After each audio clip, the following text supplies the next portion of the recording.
정리를 하면 주치의에게서 소견서나 후유장애 진단서를 거부하는 경우라도 제3의 병원을 통해 진행하는 방법을 적극 검토하는 것이 중요하다고 할 수 있겠습니다. 그렇다면 의료자문은 모든 병원에서 진행이 가능한가요?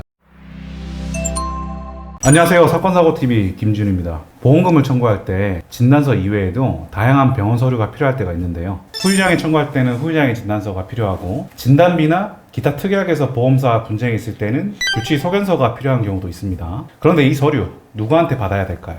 오늘은 이 서류 발급은 누구한테 받아야 하는지, 그리고 주치의가 소견을 거부할 때는 어떻게 해야 되는지에 대해서 김은 손해상담사님과 함께 이야기를 나눠보도록 하겠습니다. 안녕하세요. 네, 안녕하세요.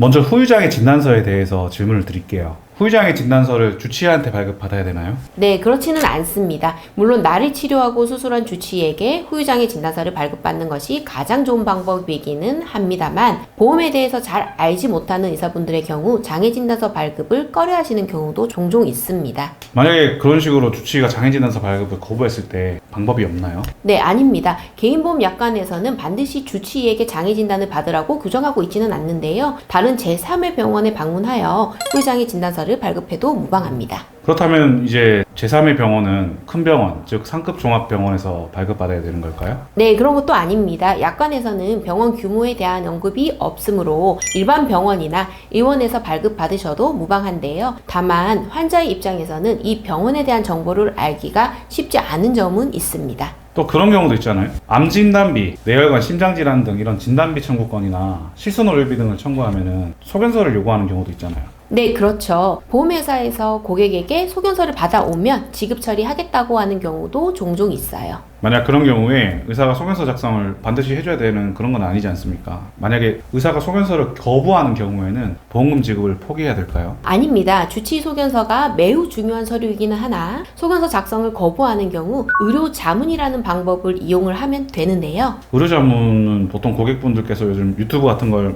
통해서 정보를 많이 취득하시다 보니까 의료자문은 보험회사에서 진행하는 거는 동의하면 안 된다고 생각하시는 경우가 많잖아요. 네, 그렇죠. 하지만 이 의료자문은 보험회사에서만 진행하는 것이 아니라 손해사정을 위해서 객관적인 의학적 소견이 필요한 경우 고객 측에서 요청하여 진행하는 방법도 있습니다. 이 의료자문 진행할 때는 보험회사에서 진행하는 것보다 객관적이고 공정한 곳에서 진행을 해야 되겠네요. 네, 맞습니다. 정리를 하면 주치의에게서 소견서나 후유장애 진단서를 거부하는 경우라도 제3의 병원을 통해 진행하는 방법을 적극 검토하는 것이 중요하다고 할 수 있겠습니다. 그렇다면 의료자문은 모든 병원에서 진행이 가능한가요? 네, 아닙니다. 의료자문은 의사의 의무가 아니기 때문에 모든 병원, 모든 의사가 하는 것이 아닙니다. 해당 질환에 대해 의료자문을 진행하는 의사는 굉장히 한정적일 수밖에 없습니다. 따라서 고객 측에서 의료자문을 원하는 경우 의료자문 진행에 도움이 될 만한 상황인지, 진행을 한다면 어떻게 진행을 해야 하는지에 대해서는 미리 손해사정사와 상담을 하신 후 진행하는 것이 실패를 줄일 수 있는 방법이 되겠습니다. 네, 오늘도 좋은 말씀 감사드립니다. 주치의에게 소견서나 후유장애 진단서 작성을 받지 못해서 보험회사에서 보험금을 지급하지 못하겠다는 통보를 받으셨다면 사건사고TV로 연락주세요. 사건을 검토한 후 진행 방향 설정해서 적극적으로 대응하도록 하겠습니다. 시청해주셔서 감사합니다.